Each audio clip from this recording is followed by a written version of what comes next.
Hello to all the inquisitive minds and welcome back to your and my only channel, which is Biology for Inquisitive Minds. I hope all the students are doing well. So after so long gap, I'm back again here for all of the students to teach you the most interesting topics of the NEET exam and of the various examinations. So far, if we talk about the previous video, then we were at the topic which is called the flagellation in bacteria और मैंने देखा कि उसमें बहुत कम views आए हैं. मतलब आप लोगों ने वीडियोस देखना छोड़ दिए हैं. बेटा जितना ज्यादा वीडियोस देखोगे उतना ज्यादा क्वेश्चनिंग करोगे और क्वेश्चनिंग करोगे तो उतनी ज्यादा आपको आंसर्स की क्लैरिटी आएगी. ठीक है. So talking about the NEET exam which was held अभी जो हुआ था आपका 2022 का नीट एग्जाम, तो उसमें मैंने देखा कि जो लेवल है वो थोड़ा सा टफ हो गया है क्योंकि उसमें मोस्टली सबसे ज्यादा आपके असर्शंस एंड रीजंस आए थे और थोड़े से ट्रिकी क्वेश्चंस आए थे. तो बच्चों है वही चीज पढ़ा वही रहे हैं, पर हो क्या रहा है कि उसको मॉडिफाई कर दिया जा रहा है, उसमें मॉडिफिकेशंस ला दी जा रही हैं. तो हमें थोड़ा सा डीप में जाके उसको पढ़ना पड़ेगा. So not waste any more time. So let's just we are going to start today with the topic which is called bacteriophysiology. तो अब हमने बैक्टीरिया के बारे में पढ़ना है. ऑलरेडी हम पढ़ रहे हैं किंगडम मोनेरा के बारे में पढ़ रहे हैं. किंगडम मोनेरा के बारे में मैंने आपको एक चीज बताई थी कि मोनेरा में जो सोल मेंबर्स होते हैं वो बैक्टीरिया होते हैं. तो बैक्टीरिया के बारे में अब हमें सब कुछ पढ़ना पड़ेगा. सब कुछ मीन्स वो क्या खाता है, उसकी फिजियोलॉजी क्या है, वो रिस्पायर कैसे करता है, वो रिप्रोड्यूस कैसे करता है, वो कहाँ पे रहता है, वो क्या क्या करता है. So all these topics I am going to cover. So today in this topic I am going to teach you about the bacterial physiology. Physiology का मतलब है जितनी भी बायोकेमिकल जितनी भी मेटाबॉलिक प्रोसेसेस हो रही हैं बैक्टीरिया के अंदर, either it be the respiration और इट बी द न्यूट्रिशन और इट बी द रिप्रोडक्शन, और उसमें कुछ भी जो भी आपकी बायोकेमिकल चीजें आप बैक्टीरिया के अंदर हो रही हैं उसे हम फिजियोलॉजी कहते हैं. So first topic in bacterial physiology is the respiration. We all are familiar with the respiration. सारे फेमिलियर हैं क्योंकि हमने बचपन से छोटी क्लासेस से पढ़ा है कि रेस्पिरेशन क्या होती है. When you eat some food that gets oxidised to give you energy, that energy is being utilised in the form of any type of the work. For example, if you are doing any hard work, if you are reading, if you are studying, if you are sleeping और anything whatever you are doing, you require the energy, and that energy is stored in the form of ATP, that is adenosine triphosphate. ठीक है. Not going into that deep what is that ATP और वो सब कैसे होता है. Like other organisms, I have written also on the board, like other organisms, bacteria भी respire करते हैं क्योंकि बैक्टीरिया भी जीता है, लिविंग ऑर्गेनिज्म है, वो भी रिस्पायर करेगा क्योंकि वो भी खाता है. जैसे हम खाते हैं वैसे बैक्टीरिया भी खाता है. ठीक है. एंड खाने का जो टॉपिक है, जो न्यूट्रिशन टॉपिक है, वो हम बाद में कवर करेंगे. पहले हम रेस्पिरेशन में ज्यादा डीप जाएंगे. मोस्टली जो बैक्टीरिया होते हैं they take the free oxygen present in the atmosphere और इट इज प्रेजेंट और the free oxygen which is present in the liquid environment. अब लिक्विड एनवायरमेंट क्या होगा? लिक्विड एनवायरमेंट का मतलब है अगर बैक्टीरिया आपका एक्वाटिक है तो वो एक्वाटिक से वो ऑक्सीजन यूज कर लेगा. अगर आपका बैक्टीरिया नॉर्मल सराउंडिंग में है, क्योंकि हमने क्या पढ़ा है, bacteria is available all surrounding. Bacteria हर कहीं फैला हुआ है, आप कहीं पर भी बैक्टीरिया को ढूंढ सकते हो. ठीक है. सो मोस्टली जितने भी बैक्टीरिया होते हैं they take the free oxygen in from the environment और फ्रॉम द लिक्विड एनवायरमेंट और फ्रॉम द एक्वाटिक एनवायरमेंट. तो depending on the mode of the respiration we have 4 types और ये 4 टाइप्स बहुत इंपॉर्टेंट है. Now what are these 4 types? The 4 types is already I have written everything on the board. Starting सबसे पहले होते हैं obligate aerobes. ध्यान से सुनना है. सबसे पहले होते हैं obligate aerobes, obligate anaerobes, facultative aerobes and facultative anaerobes. 2 चीजें हैं मैं आपको बताऊंगी और आपको हमेशा याद रहेंगी. ऑब्लिगेट का मतलब होता है डिपेंड रहना, डिपेंडेंट.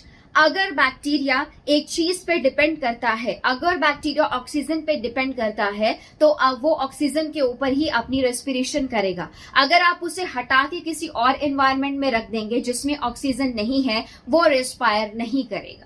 ऑब्लिगेट का मतलब होता है डिपेंडेंट. किसी एक कंडीशन पे वो हमेशा डिपेंडेंट रहता है. whereas it is not occurring in case of the facultative ones. Facultative means independent. It's his wish. If he is respiring aerobically, then if you just take out the bacteria and place in some anaerobic condition, then also it is going to respire anaerobically. If the bacteria is your anaerobic and you take out the bacteria and keep in the oxygen full environment, then also it will respire. Facultative means उसकी wish के according वो काम कर सकता है. ठीक है, but obligate means only the dependent. So let's start and just revise everything with the given example. The first is the obligate aerobes. Obligate aerobes में मैंने लिखा है they are dependent on oxygen. That means what? The bacteria which respires only in the presence of the oxygen is called your obligate aerobes. I have written example also. Bacillus subtilis, बहुत example है, सुनते हुए learn हो जाएगा. Bacillus subtilis.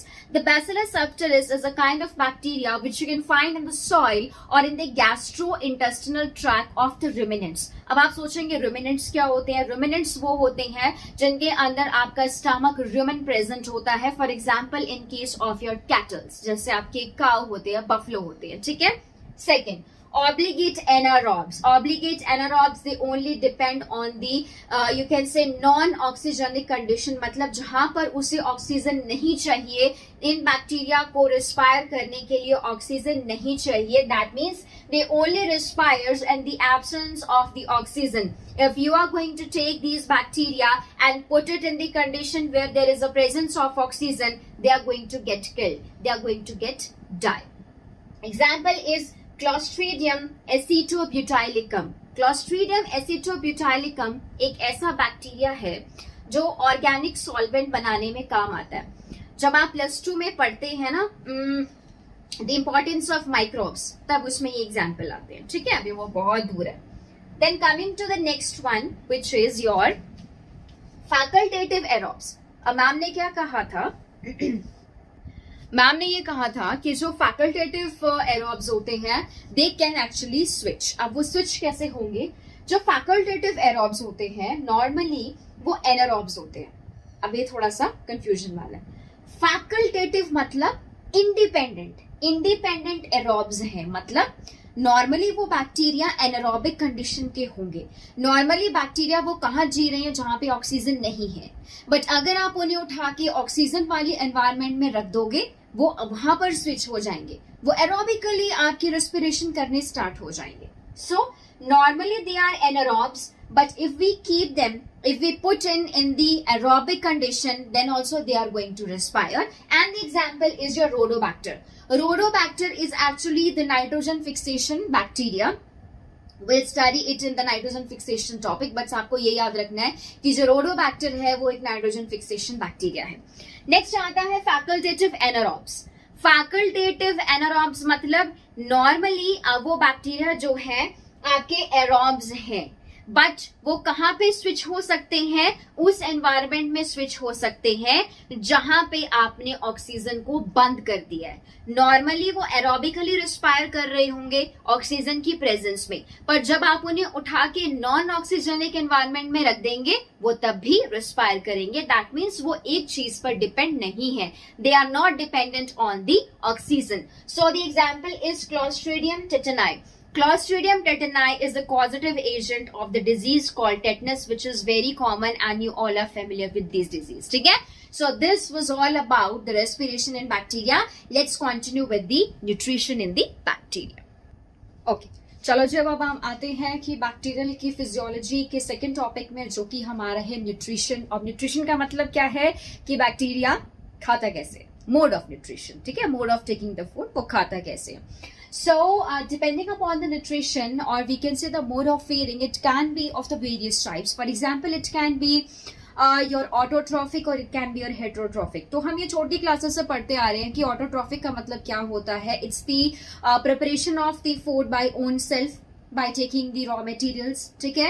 And heterotrophism का मतलब होता है जब आप खुद खाना नहीं बनाते हैं, जब आप दूसरों से खाना लेते हैं. ठीक है. For example, the plants are autotrophs, the human beings are heterotrophs. So in this case also, the bacteria is going to do the photosynthesis, but that's not the same as comparison to the photosynthesis which is done by the plants, because in plants the photosynthesis, it is helpful in liberation of the oxygen, but that is not happening in case of the photosynthesis of the bacteria as it is one of the N-oxygenic process. That means although the bacteria is going to play its role in the process of photosynthesis, but in that case the oxygen is not going to get liberated. Fine. So we are here into like the first topic is, or the first title is the autotrophs. So we know that the bacteria which prepare their own food or prepare their organic material with the help of the raw materials. और raw material एक bacteria के लिए carbon dioxide हो सकता है और एक hydrogen donor हो सकता है. ठीक है. So, in case of autotrophs, we have furthermore two types, which is your photoautotrophs and your chemoautotrophs. Photo का मतलब होता है,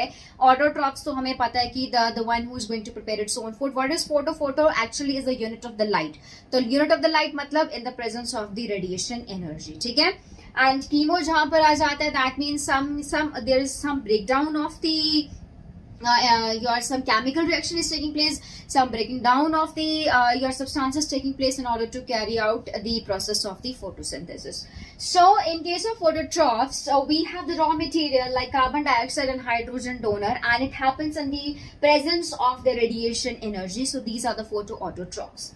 If we talk about the chemoautotrophs, they are actually the autotrophs. क्योंकि हम autotroph के बारे में पढ़ रहे हैं, ये जो दो आगे हैं ये इसकी further types हैं. Chemoautotrophs also is a kind of autotroph in which the bacteria, it obtains energy from the oxidation of inorganic substances present in the environment. अब environment में कोई भी अगर inorganic substance present है, for example कोई भी sulfur है, nitrogen है, उसको तोड़ के जो उसे एनर्जी मिलेगी, उस एनर्जी को वो एटीपी फॉर्म में संभाल के रखेगा और वही एटीपी उसके खाना बनाने में हेल्पफुल होगा. सो वो कीमोऑटोट्रॉप्स होते हैं. फर्दर इनके डेन में जैसे आपके नाइट्रीफाइंग बैक्टीरिया आगे, सल्फर बैक्टीरिया आगे, आयरन बैक्टीरिया आगे, मिथेन बैक्टीरिया आगे. ठीक है, वो डिटेल में मैं आपको बताऊंगी. सो फोटोऑटोट्रॉफ्स हमने क्या पढ़े, जो रेडिएशन, जो सन एनर्जी में और जो रेडिएशन एनर्जी में और जिनमें कार्बन डाइऑक्साइड और हाइड्रोजन डोनर एक रॉ मटेरियल मीन्स कच्चा पदार्थ जिससे उन्होंने खाना बनाना है. So they are further of the four types. Further four types क्या है, मैम ने ऑलरेडी बोर्ड पे लिख दिया है. The first is your purple sulphur bacteria. अब ये जो पर्पल मैं बोल रही हूँ और ये जो ग्रीन मैं बोल रही हूँ, so that must be representing some kind of pigment which is present in the bacteria. Yes, these are the pigments which are present in the bacteria. For example, I am also going to tell you about the photosynthetic pigments of the bacteria, जो कि तुम्हारे bacterio chlorophyll हो सकते हैं, बैक्टीरियोफियोफाइटिन्स हो सकते हैं और कैरोटिनॉइड्स हो सकते हैं. वो मैं इसके बाद बताऊंगी. ठीक है, तो ये जो purple sulphur bacteria, that means this actually is a kind of your autotroph, और इसका एग्जाम्पल मैम ने लिख दिया है Thiospirillum. Purple non-sulfur bacteria, although it's a purple but it's not going to use a sulfur, so that is your Rhodobacter. Rhodobacter हमने पहले भी पढ़ा था, and it's a nitrogen fixation bacteria.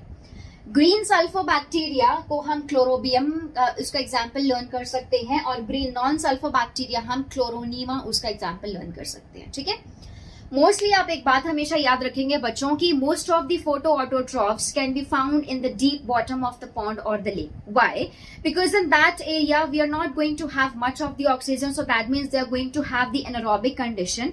And in deep down और the deep bottom of the pond और the lake we also going to have the availability of the sulphur, sometimes non availability of the sulphur, to carry out the photosynthesis. And the lecture, in the starting of the lecture of the nutrient or nutrition also, I've already told you that the process of photosynthesis in the bacteria and the process of photosynthesis in the plants, both of them, they are going to be not similar, they are going to be the different. क्यों? क्योंकि जो photosynthesis plants में है वो oxygenic है, that is going to liberate the oxygen because that is being used by us, and the same is not going to happen in case of the bacteria.